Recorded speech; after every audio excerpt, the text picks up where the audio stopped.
ఓం గురుభ్యో నమః. ఓం మహాగణపతే నమః. ఓం శ్రీమాత్రే నమః. సాధకులకు ముఖ్య మనవి, నేను ఇప్పుడు మీకు వీడియోలో అందిస్తున్నటువంటి మంత్రాలన్నీ కూడా మేము సాధన చేసి మా శిష్యు పరివారం చేత సాధన చేయించి ఫలితాలు వచ్చాకే మీకు మేము అందిస్తున్నాము కనుక ఈ విషయాన్ని గమనించగలరు. చాలామంది ప్రేక్షకులు మాకు ఈ ప్రశ్నలు అడుగుతున్నారు కనుకనే ఈ వివరణ ఇస్తున్నాము. ఇక ఆత్మీయ సాధకులారా, నందీశ్వరుణ్ణి పూజించిన మంత్ర సాధన అరుణాచల క్షేత్రంలో చేసిన ఎటువంటి ఫలితాలు వస్తాయో తెలుసుకుందాం. నందీశ్వరుని అర్చిస్తే శివశాపాలు తొలగి పార్వతీ పరమేశ్వరుల అనుగ్రహం లభిస్తుంది. అయితే శివశాపం అంటే ఏమిటి? దాని వివరాలు ముందుగా తెలుసుకుందాం. శివపార్వతులు ధర్మబద్ధమైన కుటుంబ జీవనమునకు నిదర్శనం. మనము గత జన్మలోనూ ఈ జన్మలోనూ తెలుసో తెలియకో తప్పులు చేసి ఉంటాం.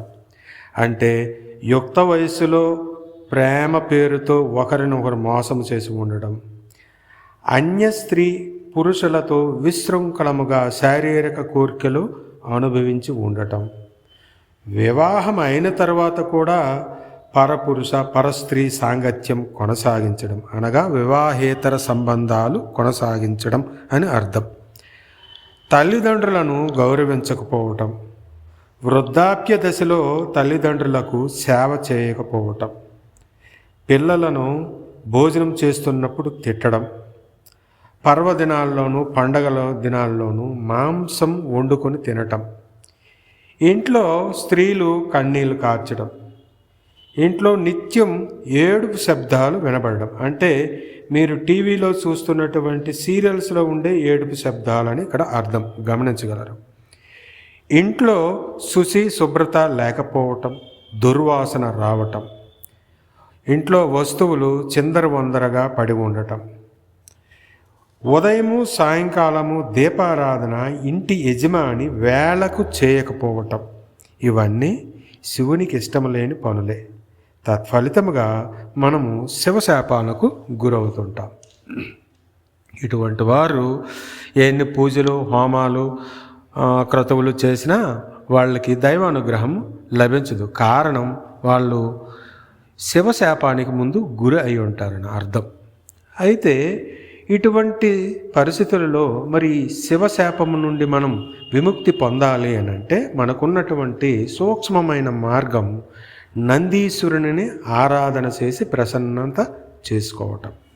శివుడు నందికి ఈ వరాన్ని ఇచ్చాడు కూడా. కనుకను నందీశ్వరుని పూజించినటువంటి ప్రతి ఒక్కరికి కూడా శివానుగ్రహం లభిస్తుందని శివుడు నందీశ్వరునికి వరం ప్రసాదించున్నాడు.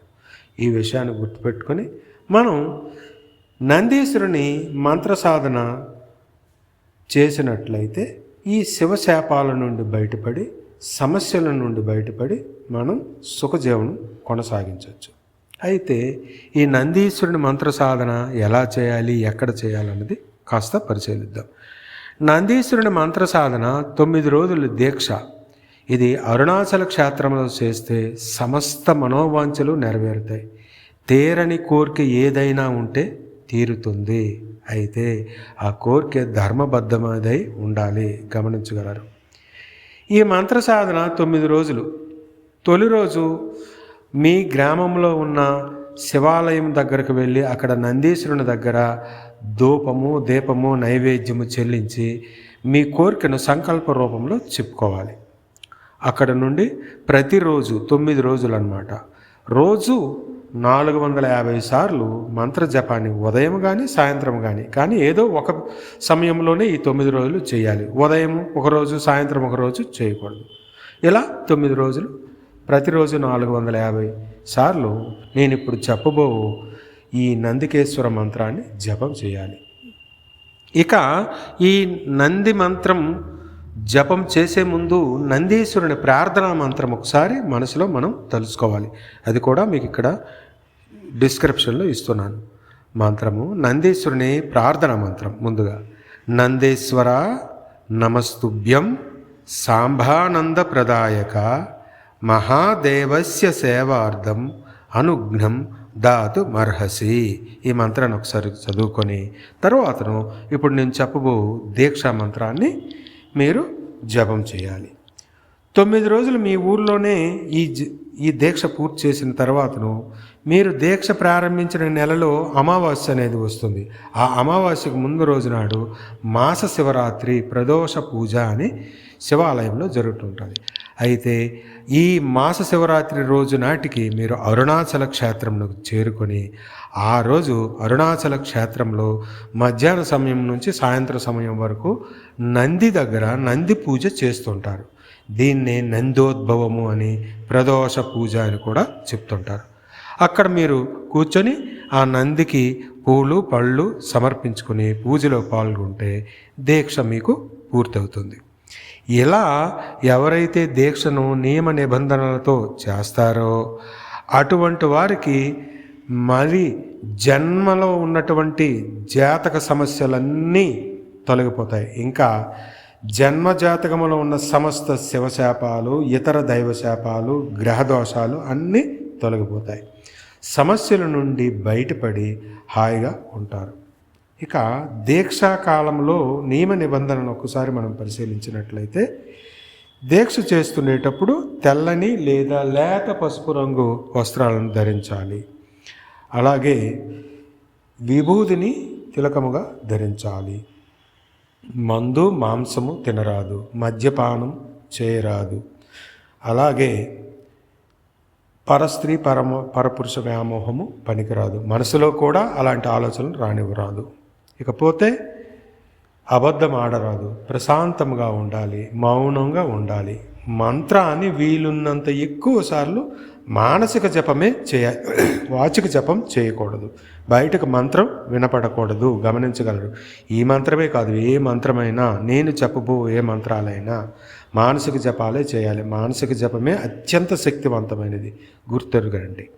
ఇకపోతే మంత్రాన్ని మీకు నేను చెప్తున్నాను.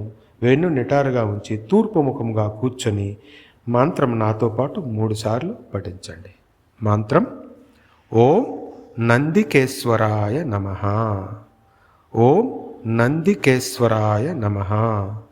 ఓం నందికేశ్వరాయ నమః.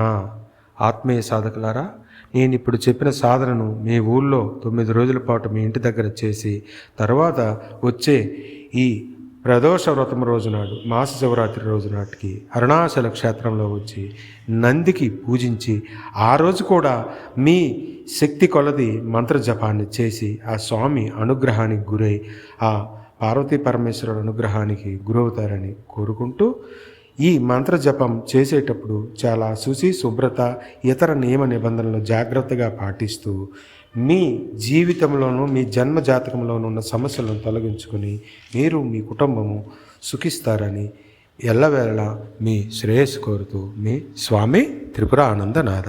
ఓం శ్రీమాత్రే నమః.